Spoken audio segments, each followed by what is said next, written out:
오늘은 믿음이란 떠나는 것이라고 하는 제목으로 여러분과 함께 창세기 12장 1절에서 9절 말씀 나누기 원합니다. 1절 여호와께서 아브라함에게 이르시되 너는 너의 고향과 친척과 아버지의 집을 떠나 내가 내게 보여줄 땅으로 가라. 하나님께서 아브라함을 부르고 계세요. 이것을 부르심이라고 하죠. 이제 창조 시대가 끝나고 족장 시대가 시작되고 있어요. 이 족장 시대가 시작되는 시점에 아브라함이라고 하는 한 족장을 부르게 되는 겁니다. 바로 이 믿음의 조상 아브라함을 통해서 이스라엘이라고 하는 나라가 세워질 것이고 그 이스라엘이라고 하는 나라를 통해서 하나님의 나라는 어떤 것이라고 하는 것을 표본으로 이제 보여주게 될 것입니다. 그래서 아브라함이라고 하는 한 사람을 불러내는 거죠. 아브라함을 불러내면서 하시는 하나님의 명령을 보시면 너는 너의 고향과 친척과 아버지의 집을 떠나 이렇게 돼 있죠. 자기가 안전하다고 생각되는 곳, 자기가 평화를 누리고 있다고 생각되는 그곳을 떠나는 것, 그것이 하나님의 나라의 시작이라는 겁니다. 아브라함이라고 하는 한 사람이 자기의 컴포트존을 떠나서 가는 것, 그것이 바로 믿음의 시작이요 하나님의 나라의 시작이라는 거예요. 내가 네게 보여줄 땅으로 가라 이렇게 돼 있죠. 하나님께서 보여줄 땅, 아직 하나님께서 어떤 땅인지를 보여주시지 않았어요. 그러나 그 땅으로 가라고 하는 명령을 하신 겁니다. 너는 너의 고향과 친척과 아버지의 집을 떠나 이렇게 했는데 아브라함의 고향은 어디일까요? 창세기 11장 12장에서만 보자면 아브라함이 부르심을 받은 곳은 하란인 것처럼 보여요. 11장에 보시면 데라가 아브라함과 조카 롯과 사레를 데리고 가나안을 향해서 가려고 하다가 하란에서 머물렀다라고 이렇게 나오고 있잖아요. 그래서 데라가 어떤 이유가 있어서 가나안으로 가려다가 하란까지 가서 머무른 걸로 이런 식으로 오해를 할 만하게 써져 있단 말이죠. 그러나 부르심을 받은 것은 누구예요? 바로 아브라함이 부르심을 받았다는 거예요. 그런데 왜 데라가 데리고 갔을까요? 그것은 이 시대는 족장 시대라는 겁니다. 족장 시대는 족장이 모든 권한을 가지는 거예요. 아버지, 나는 떠날 테니까 짐을 싸세요. 뭐 이런 식의 시대가 아니고요. 족장이 모든 것을 다스리는 통제하는 이런 시대이기 때문에 아버지에게 이제 자기가 들은 하나님의 음성에 대해서 얘기를 했겠죠. 그런데 그 음성을 듣고 이제 같이 이동을 하는 것이라고 우리가 볼 수가 있는 겁니다. 데라가 그 시대의 족장이고 또 아브라함의 아버지이기 때문에 그 족장 치하에서 전부 다 하란으로 옮겼다 이런 식으로 이제 보는 게 좋다는 겁니다. 그렇다면 틀린 것은 나이가 75세에 부르심을 받았다라고 하는 말이 틀린 말이 되겠죠. 왜냐하면 75세에 부르심을 다시 받고 가나안 땅으로 가는 이 시점은 하란이라는 거죠. 그 이전에 이미 아브라함은 부르심을 받았을 거라는 겁니다. 우리가 75세 때부터 100세 때까지 25년 동안 하나님의 약속을 받고 기다리다가 아들을 갖게 되었다 이런 식으로 보통 이해를 하지만 사실은 아브라함은 25년보다도 훨씬 긴 시간을 언약의 말씀을 붙들고 자식 이삭이 나올 때까지 기다려야 했던 것을 우리가 볼 수 있는 거죠. 뭐 보통 한 60세 정도 이런 식으로 추정을 하는데 그렇다고 본다면 40년 동안을 아브라함은 아들을 주겠다라는 약속을 기다렸다는 것이 되는 겁니다. 그렇다면 우리는 이러한 사실을 어떻게 알 수 있을까요? 사도행전 7장 2절에서 4절 말씀을 보면 이렇게 돼 있어요. 스데반이 이르되 여러분 부형들이여 들으소서 우리 조상 아브라함이 하란에 있기 전 메소포타미아에 있을 때에 영광의 하나님이 그에게 보여 이르시되 내 고향과 친척을 떠나 내가 내게 보일 땅으로 가라 하시니 아브라함이 갈대아 사람의 땅을 떠나 하란에 거하다가 그의 아버지가 죽음에 하나님이 그를 거기서 너희 지금 사는 이 땅으로 옮기셨느니라. 분명히 이제 나오고 있죠. 스데반이 구약 성경을 오해해서 이렇게 설교를 했다. 이렇게 주장을 하면 안 돼요. 모든 성경은 하나님의 감동으로 된 것이기 때문에 이것은 스데반의 말이 아니고 성령님의 말인 겁니다. 갈대아 사람의 땅을 떠나 하란에 거하다가 그의 아버지가 죽음에 하나님이 그를 거기서 지금 사는 이 땅으로 옮기셨느니라. 지금 사는 이 땅은 어디죠? 가나안 땅인 거죠. 그러니까 아브라함은 갈대아 우르에서 부르심을 맨 처음 받아서 옮겨가는 거예요. 그런데 옮겨가다가 하란에서 머물러 버린 것입니다. 이 하란이라고 하는 마을의 뜻 이름이 뭐냐면 머무는 곳이라고 하는 뜻을 가져요. 데라는 또 어떤 뜻을 갖냐면 아버지 데라의 이름이 지체시키는 자 이런 뜻을 갖는 겁니다. 지체하게 하는 자. 그러니까 아브라함이 본토 친척 아비집을 떠나서 가나안으로 가야 되는데 본토 친척 아비 집을 제대로 떠나지를 못한 거죠. 그래서 아버지와 함께 그것도 조카 롯을 데리고 하란으로 옮겨가게 되는 겁니다. 왜냐하면 조카 롯은 아버지를 일찍 잃었잖아요. 그래서 아버지가 없기 때문에 거두어서 이제 할아버지가 데리고 가는 거죠. 그래서 하란으로 옮겼는데 이 하란에서 가나안 땅으로 바로 가지 않고 한참 지체를 하게 된 거예요. 아버지 때문에 아마도 지체했던 것 같아요. 그런데 스데반에 따르면은 그의 아버지가 죽음에 하나님이 그를 거기서 너희 지금 사는 이 땅으로 옮기셨느니라 이렇게 얘기를 하는 거죠. 자기를 지체하게 하는 것, 떠나야 하는데 지체하게 하는 것, 이것을 하나님께서 이제 정리를 시켜주는 것을 우리가 볼 수가 있는 겁니다. 물론 이제 아버지 데라는 갑자기 하나님이 정리하려고 뭐 급사시키고 이러신 게 아니에요. 하나님께서 충분히 기다려 주셨죠. 그래서 수명을 다하고 200세가 넘어서 죽게 했던 거죠. 그래서 아버지가 죽고 나니까 이제 하나님께서 다시 명령을 내리시는 그런 모습을 우리가 볼 수 있다는 겁니다. 아브라함이 아버지를 떠나지 못하고 계속 거기서 머무르는 것을 하나님께서 계속 용납하시고 봐주시는 거죠. 명령대로 그대로 하지 않아도 하나님께서 말씀을 하신 대로 그대로 따르지 않아도 하나님께서 이 언약을 주시고 이 사람을 부르셨기 때문에 이 사람을 끝까지 기다려 주시고 또 이 사람이 이제 갈 준비가 됐다라고 싶을 때 다시 나타나서 말씀을 해주시는 하나님의 그 오래 참으시는 자비하심을 우리가 볼 수가 있는 거죠. 여호수아 24장 2절에는 이렇게 나와 있어요. 여호수아가 모든 백성에게 이르되 이스라엘의 하나님 여호와께서 이같이 말씀하시기를 옛적에 너희의 조상들 곧 아브라함의 아버지 나홀의 아버지 데라가 강 저쪽에 거주하여 다른 신들을 섬겼으나 내가 너희의 조상 아브라함을 강 저쪽에서 이끌어내어 가나안 온 땅에 두루 행하게 하고 그의 씨를 번성하게 하려고 그에게 이삭을 주었으며 이렇게 돼 있죠. 자, 아브라함의 아버지 데라가 강 저쪽에 거주하여 다른 신들을 섬겼다고 그래요.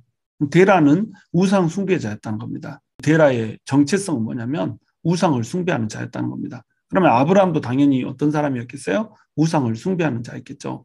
아버지 데라를 쫓아서 아브라함도 우상을 숭배하는 이런 사람이었기 때문에 하나님의 약속을 온전히 붙들 수 있는 이런 사람이 아니었죠. 하나님께서는 처음부터 믿음이 있었던 어떤 사람을 부른 것이 아니라 믿음이 전혀 없고 하나님이라고 하는 것을 들어보지도 못한 이런 사람을 하나님께서는 불러서 지금 하나님의 나라를 세우고자 하는 겁니다. 아브라함을 맨 처음에 불렀을 때만 해도 아마도 하나님이 어떤 분인지를 몰랐을 거예요. 어떤 신적인 존재가 부르시는 그 음성을 듣고 그 신비한 체험 때문에 떠났을지도 몰라요. 그러나 이거는 추측이죠. 처음부터 내가 어떤 분이다라고 하나님께서 약속을 해주셨을 수도 있죠. 그러나 아브라함의 정체성이 전혀 믿음에 합당한 이러한 정체성이 아닌 사람이었다라고 하는 것, 우상을 숭배하던 사람이라고 하는 것, 그리고 아브라함을 불렀던 그 땅이 우상 숭배로 점철되었던 땅이고 또 바벨탑을 쌓아 올려서 하나님께 대적했던 그 땅이라고 하는 것, 이것은 이제 명백한 거죠. 그 땅에서 하나님께서는 아브라함을 불러내는 겁니다. 2절 내가 너로 큰 민족을 이루고 내게 복을 주어 내 이름을 창대하게 하리니 너는 복이 될지라 너를 축복하는 자에게는 내가 복을 내리고 너를 저주하는 자에게는 내가 저주하리니 땅의 모든 족속이 너로 말미암아 복을 얻을 것이라 하신지라 이렇게 나와 있죠. 아브라함을 부르신 목적이 뭐예요? 복을 주기 위한 거라는 겁니다. 아브라함을 뭐라고 부르고 있어요? 너는 복이 될지라. 아브라함을 복 자체로 부르고 있는 겁니다. 아브라함을 부르신 목적은 뭐냐면 복을 주는 거였어요. 그리고 창대하게 하는 거였죠. 창대하게 하려면 아브라함에게 뭘 줘야 되죠? 자손을 줘야 되죠. 이름이 자손이 없으면 창대해 줄 수가 없거든요. 자기 대에서 자기 이름이 끝나버리는데 그 이름을 누가 창대하게 할 수 있겠어요? 그러니까 하나님께서는 자손을 주기로 약속을 한 겁니다. 근데 이 자손은 사례를 통해서 주잖아요. 근데 사례는 아이를 낳을 수 없는 이런 사람이었죠. 인간의 모든 절망 끝에서 하나님께서 소망을 주시고 자식을 주시겠다는 약속을 주는 거예요. 자식을 줄 뿐만 아니라 이 자식을 통하여서 민족까지 이루게 하시는 거예요. 그냥 민족이 아니라 하나님의 민족을 이루게 해주겠다는 거예요. 뿐만 아니라 여기에서 뭐가 나오나요? 바로 메시아가 나온다는 겁니다. 그리스도가 나온다는 거죠. 그리고 이를 통하여서 그리스도를 통하여서 모든 민족이 다 복을 받아버리는 겁니다. 그러니까 복이 돼버리죠. 아브라함은 복 자체인 겁니다. 자기만 복을 받는 게 아니에요. 복을 나눠주는 복의 근원이 되고 복의 뿌리가 돼버리는 거예요. 그러니까 하나님께서 너를 축복하는 자에게는 내가 복을 내리고 너를 저주하는 자에게는 내가 저주하리니 이렇게 얘기해버린 겁니다. 복 자체인 거예요. 복 자체인데 이 복을 축복하는 자는 복을 받게 되죠. 복을 저주하는 자는 복을 저주해버렸으니까 저주를 받게 된다는 거예요. 이런 존재로 만들어주겠다는 겁니다.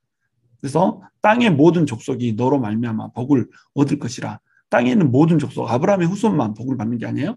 땅에 있는 모든 족속이 너로 말미암아 복을 받을 것이다 라고 하는 예언을 하나님께서 해주고 계시는 거예요.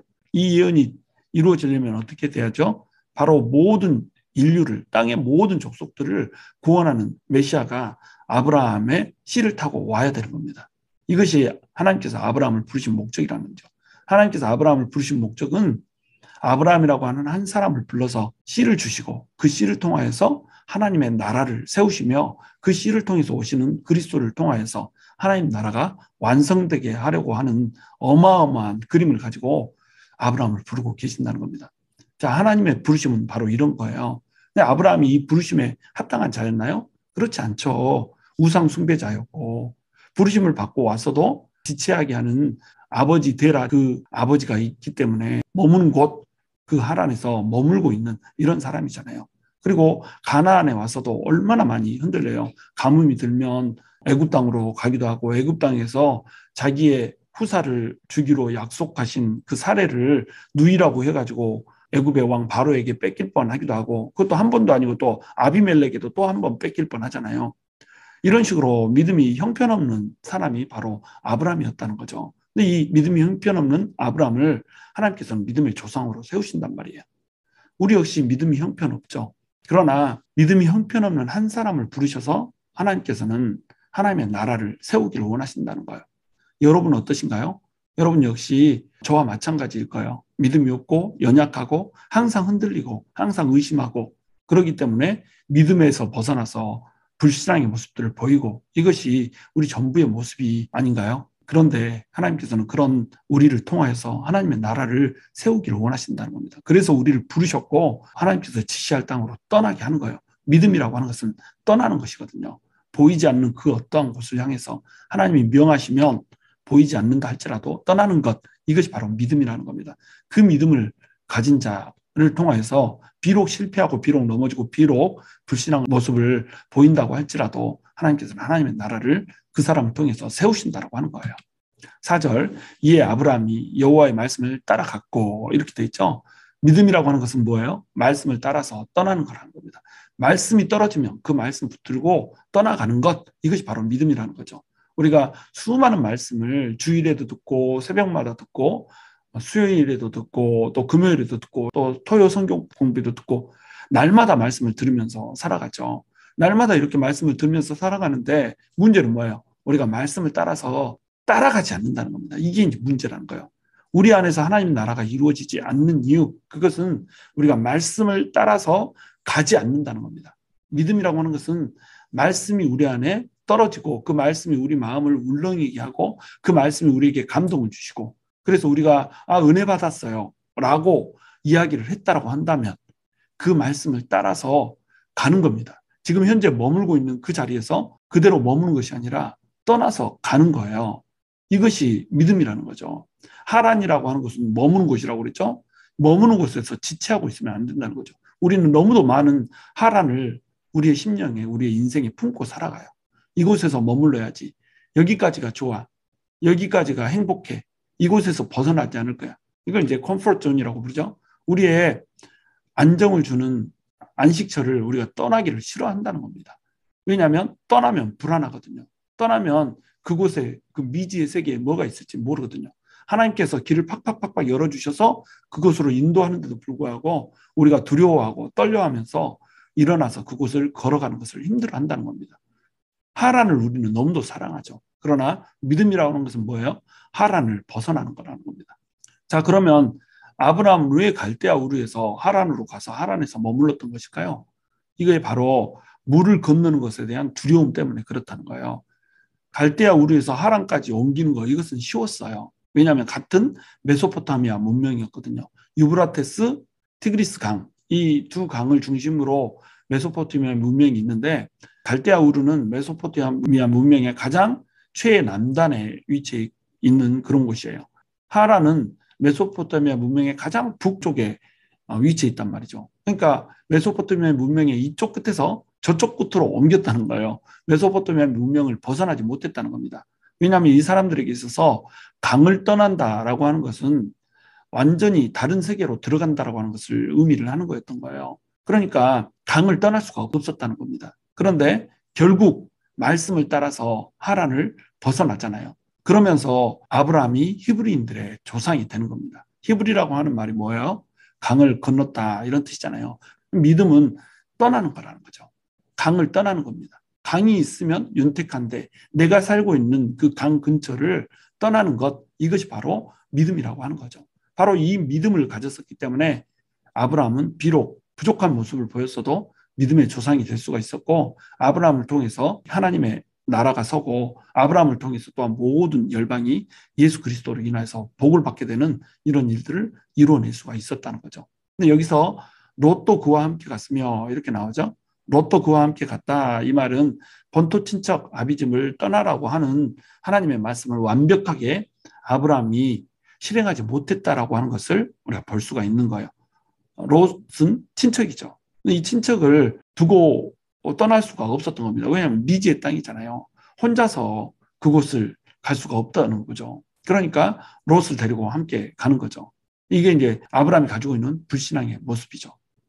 말씀을 따라서 가지만 그 안에 불신앙의 요소들이 섞여 있는 겁니다. 이제 이런 불신앙의 요소들이 삶을 통하여서, 믿음의 여정을 통하여서 하나씩 하나씩 제거되어 가는 것, 이것이 이제 아브라함이 밟게 될 믿음의 여정이죠. 그래도 괜찮아요. 우리 역시 마찬가지예요. 우리도 롯을 묻혀가지고 이렇게 하나님의 말씀을 따라가서 갈 수 있어요. 우리 불신앙의 모습을 여전히 가진 채 믿음의 여정을 갈 수 있습니다. 괜찮습니다. 말씀을 따라서 하란을 떠나면 되는 거예요. 그러면 하나님께서 롯도 떨쳐주시고 우리 안에 묻어져 있는 수많은 불신앙의 요소들을 떨쳐주면서 그렇게 우리를 세워나갈 거예요. 75세에서부터 100세까지 25년이 걸리든 60세에서부터 100세까지 40년이 걸리든 시간이 걸릴 뿐이에요. 이 수많은 시간들, 시련의 시간들, 연단의 시간들을 통과하고 나면 우리는 믿음의 사람으로 서 있을 것이라고 하는 겁니다. 아브라함이 하란을 떠날 때에 75세였더라. 아브라함이 그의 아내 사레와 조카 롯과 하란에서 모은 모든 소유와 얻은 사람들을 이끌고 가나안 땅으로 가려고 떠나서 마침내 가나안 땅에 들어갔더라. 자, 갈대아우르에서 하란으로 가서 하란에서 하나님의 뜻을 그대로 실행하지 못하고 머물러 있는 시간이에요. 그러나 하나님께서는 이것을 믿음의 여정 중에 하나로 보는 겁니다. 일단 하란까지 갔잖아요. 갈대아우르에서 하란까지 간 것, 이것이 믿음의 여정 가운데 있는 거라는 겁니다. 물론 불신앙 가운데 있죠. 그러나 하나님께서는 이것을 기다려 주시면서 일단 갈대아우르를 떠났고 가나안을 향해서 가는 길목이기 때문에 믿음의 여정으로 보시는 거예요. 그래서 어떻게 하시는 거예요?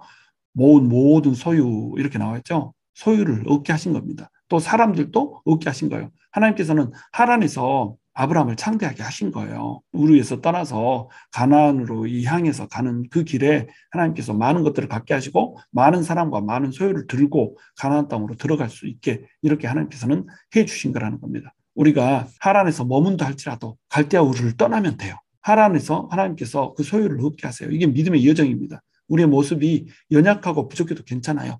부르심을 따라서 떠나는 한 발짝 한 발짝 그 걸음들을 가면 되는 겁니다. 믿음이라고 하는 것은 뭐예요? 말씀을 따라 떠나는 거라는 겁니다. 그 걸음걸이가 느리더라도 한 발짝 한 발짝씩 떠나가면 되는 거예요. 그럴 때 하나님께서는 우리를 통해서 일하시고 우리를 통해서 하나님의 나라를 세워 가신다는 겁니다. 한 발짝 한 발짝 지금 현재 있는 곳에서 떠나고 또 그곳에서 떠나고 또 그곳에서 떠나고 하면서 마침내 완성될 하나님의 나라를 향해서 우리는 성화의 길을 걸어가는 것, 이것이 바로 믿음이라고 하는 거죠. 여기 보시면 가나안 땅으로 가려고 떠나서 마침내 가나안 땅에 들어갔더라 이렇게 나오죠. 결국 가나안 땅에 들어가는 겁니다. 결국 약속의 땅으로 들어가게 되는 거죠.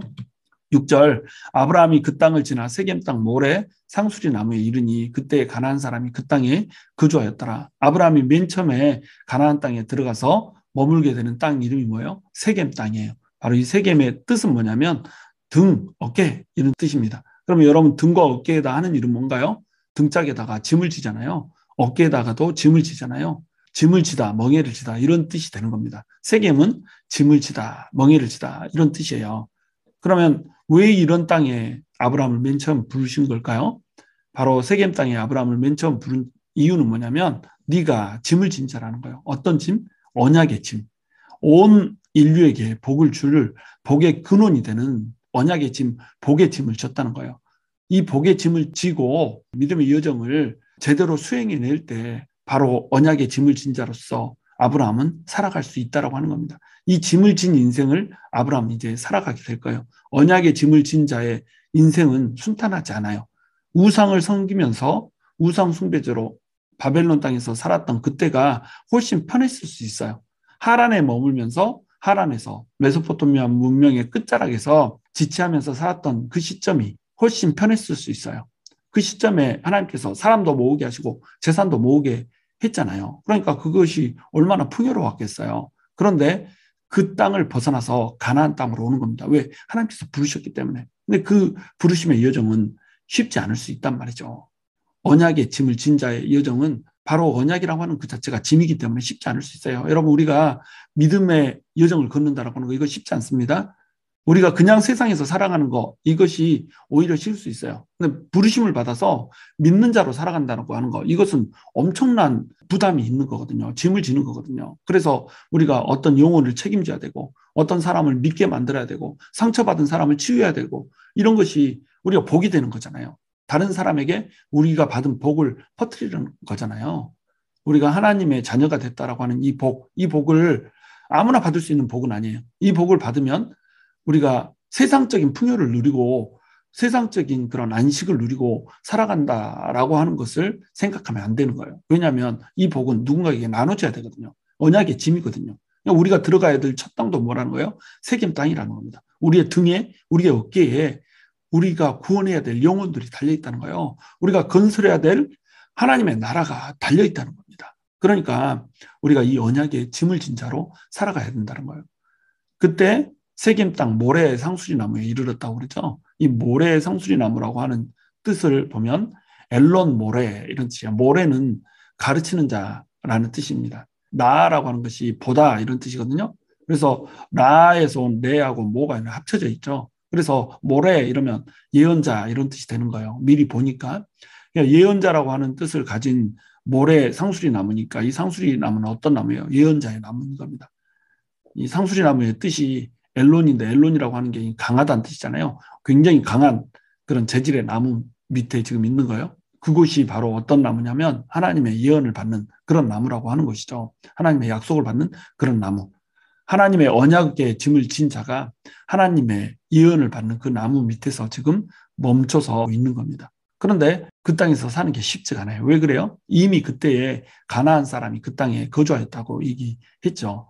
우리가 가나안 족속에 대해서 나눌 때 이미 나눴지만 가나안 족속은 노아의 셋째 아들인 함의 막내 아들, 네 번째 아들이 가나안이죠. 이 가나안이 이제 저주를 받잖아요. 셈의 족속의 종이 될 것이라고 하는 저주를 받는데 이 가나안 사람들이 이미 그 땅에 살고 있어요. 하나님이 지금 가나안 땅으로 불러들인 목적이 대충 나오고 있는 거죠. 가나안 사람이 살고 있는데 이 가나안 사람들이 장차 죄악이 관영하여서 하나님께 심판을 받고 아브라함은 이 가나안 땅을 셈족이기 때문에 셈이 가나안을 정복할 것이라고 하는 이 예언을 성취하는 믿음의 조상으로서 이제 서게 되는 거라는 겁니다. 그렇다면 이제 우리는 여기서 질문을 할 수가 있죠. 약속의 땅인데 왜 다른 사람이 있습니까? 약속이 완성되는 데는 시간이 걸린다는 거예요. 약속의 땅인데 들어가면 가나안 사람이 살고 있잖아요. 이 가나안 사람 때문에 밀려나고 이렇게 정처 없이 떠도는 삶을 살아야 돼요. 그러면 약속을 주셨는데 왜 이래요? 하나님께서 약속을 주셔도 이 약속이 이루어지는 데는 시간이 한참 걸린다는 겁니다. 우리 교회에도 하나님께서 기도 중에 주신 약속들이 있어요. 근데 이 약속들이 이루어지지 않고 있어요. 부침이 있고 또 어려운 일들이 있고 또 우리가 속상하는 일들을 만나게 되고 뭐 이렇게 되죠. 그러나 어때요? 하나님께서 한 발짝 한 발짝 그 길을 향해서 이끌고 가는 거예요. 그래서 믿음이라고 하는 것은 뭐냐면 약속이 시작된 시점에서 약속이 완성되는 시점까지 생기는 그 간극이 있잖아요. 약속에 주어진 시점과 약속이 완성되는 시점 사이의 간극을 하나님을 바라봄으로 메우는 것, 이것이 바로 믿음이라는 거예요. 믿음은 바라봄으로 약속의 간극을 메우는 것이다. 7절 여호와께서 아브라함에게 나타나 이르시되 내가 이 땅을 네 자손에게 주리라 하신지라 자기에게 나타나신 여호와께 그가 그곳에서 제단을 쌓고 이렇게 했죠. 여기서 또 우리가 의문을 가질 수가 있죠. 아니 나에게 약속을 주셨잖아요. 그러면 나한테 이 땅을 줘야지 왜 내 자손에게 줍니까? 라고 하는 의문을 가질 수 있죠. 그러나 여호와께 지금 아브라함이 맨 처음 한 일이 뭐예요? 그곳에서 제단을 쌓고 예배를 드린 거라는 겁니다. 자기에게 나타나신 여호와께 그가 그곳에서 제단을 쌓고 예배를 드린 것. 이것이 아브라함이 맨 처음 한 일이라는 거예요. 이 약속이 나에게 주어지지 않고 자손에게 주어진 거라 할지라도 이 약속이 더디가고 내 마음에 드는 약속이 아니라 할지라도 우리가 해야 될 일은 뭐라는 거예요? 하나님을 찬양하는 거라는 겁니다. 8절 거기서 베델 동쪽산으로 옮겨 장막을 치니 서쪽은 베델이요 동쪽은 아이라 그가 그곳에서 여호와께 제단을 쌓고 여호와의 이름을 부르더니 이렇게 돼 있죠. 거기서 또 베델 동쪽산으로 옮겼어야 됐어요. 세겜에 머무를 수가 없어요.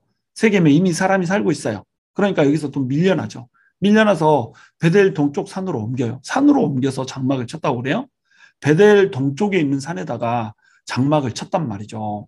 어디 있을 곳이 없으니까. 근데 베델은 하나님의 집이란 뜻이잖아요. 원래는 이 베델이라고 하는 이름이 베델이 아니었어요. 루스라고 하는 땅인데 이 땅을 야곱이 나중에 베델로 지금 기록해 놨죠. 근데 이 성경이 기록된 시점은 모세 때 기록됐기 때문에 이미 베델이라고 하는 이름이 있어요. 근데 아브라함이 있을 때는 베델이라고 하는 이름이 아니죠. 일단 이 베델이라고 하는 장소에 갔는데 이 장소는 좋은 샘들이 너무 많았어요. 그래서 유목민들이 꿈꾸는 로망이었죠. 그런데 이 베델 땅에 머물 수 있어요, 없어요? 없어요. 베델은 제가 이게 받은 인사이트로는 뭐냐면 베델은 하나님의 언약이라는 겁니다. 기름진 하나님의 언약인 거예요. 그런데 베델 동쪽 산에서 볼 때 서쪽은 베델이고 동쪽은 아이가 있잖아요. 이 아이는 뭐예요? 뜻이 황폐한 작은 산이란 뜻입니다. 그러니까 황폐한 작은 산과 샘이 많은 하나님의 집 사이에 장막을 친 거예요. 믿음이라고 하는 건 이런 거거든요. 믿음이라고 하는 것은 베델과 아이 사이에 장막을 치는 것과 똑같은 거라는 거예요.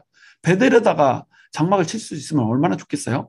기름지고 좋은 샘이 많은 이곳에 장막을 칠 수 있으면 얼마나 좋겠어요? 그런데 기름진 약속과 황폐한 현실 사이에 들어있는 것, 바로 이것이 믿음이라는 거예요. 우리에게 주어진 약속은 분명히 예수 그리스도를 통하여서 모든 풍요와 모든 번영을 약속하셨는데 우리한테 주어진 현실은 황폐한 작은 산이란 말이죠. 베델과 아이 사이에 놓여 있는 삶의 현장이라는 거죠. 그 삶의 현장에서 우리는 어떻게 해야 돼요? 하나님을 예배해야 된다는 겁니다.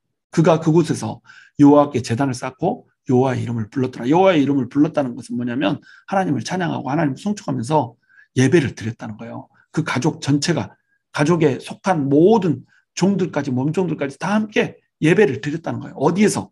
베델과 아이의 사이에서 기름진 약속과 황폐한 현실 사이에서 예배를 드렸다는 겁니다. 예배로 우리는 우리의 삶을 시작해야 되는 거예요.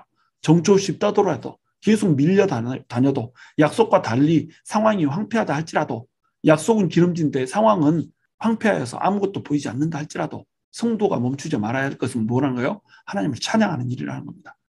하나님께 기도하는 영적인 호흡을 우리 성도는 멈추지 말아야 된다는 거예요. 이것이 바로 믿음이라고 하는 겁니다. 9절 점점 남방으로 옮겨갔더라. 어때요? 삶이 쉽지 않죠. 점점 남방으로 옮겨간 이유가 뭘까요? 왜 베델 동쪽 산에서 마저도 거하지 못하고 점점 남쪽으로 오는 걸까요? 점점 남쪽으로 오면은 어떤 땅이 있죠? 유다 광야가 있잖아요. 유다 광야를 지나서 더 남쪽으로 오면 네게브 광야가 있잖아요. 척박하고 물이 없는 그 땅, 목축을 해야 되는데 양떼들을 먹일 수 없는 그 땅까지 밀려나는 거예요. 쉽지 않은 믿음의 삶을 얘기하고 있는 겁니다. 약속을 받았는데 누군가가 그 약속의 땅에 살고 있고 남방으로 계속 옮겨가야 되는 거예요. 아마도 이제 원주민들과의 마찰 때문에 옮겨갔겠죠. 먼저 살고 있는 사람들이 내 땅에 와서 왜 이래? 이렇게 하니까 옮겨갔겠죠. 그런데 이곳에서 장막치고 떠나고 장막치고 떠나고 이 행동을 계속 반복해서 하는 겁니다. 우리도 그래요. 분명히 하나님의 자녀고 예수 그리스도의 이 능력 안에 있는 사람들인데 장막치고 떠나고 장막치고 떠나고 이것을 반복해야 된다는 겁니다. 그러나 우리가 잊지 말아야 될 것. 그럼에도 불구하고 아브라함은 여전히 뭐라는 거예요? 복이라는 겁니다. 아브라함을 저주하는 자는 저주받을 것이고 아브라함을 축복하는 자는 복을 받을 거예요. 우리가 바로 이 믿음의 사람이라고 하는 거죠. 믿음이라고 하는 것은 말씀을 붙잡고 버티는 겁니다. 말씀을 붙잡고 떠난 장소에서 황폐함이 온다고 할지라도 기름진 약속이 아직 손에 붙잡혀지지 않는다고 할지라도 우리는 그곳에서 버티는 거예요. 말씀 붙들고 버티면서 장막치고 떠나고 장막치고 떠나고 하는 삶을 반복적으로 하는 이 삶을 우리는 말씀 붙들고 버텨내는 겁니다. 그래서 결국 어떻게 되는 거예요? 하나님이 약속하신 그 언약을 이루는 그 자리에 서게 되는 거예요. 저와 여러분이 말씀을 붙잡고 버티면서 믿음의 여정을 걷는 자가 되길 원해요. 여러분, 믿음이라고 하는 것은 지금 현재 있는 컴포트존을 떠나는 겁니다. 편하고 안정된 자리를 떠나는 거예요. 비록 현실이 황폐하다고 할지라도 기름진 약속과 황폐한 그 땅 사이에 언약의 짐을 지고 하나님 앞에 버티며 서 있는 거예요. 그 사람을 통해서 하나님께서는 하나님의 나라를 세우신다는 겁니다. 저와 여러분이 바로 그러한 사람이 될 수 있게 되기를 주님의 이름으로 축원합니다.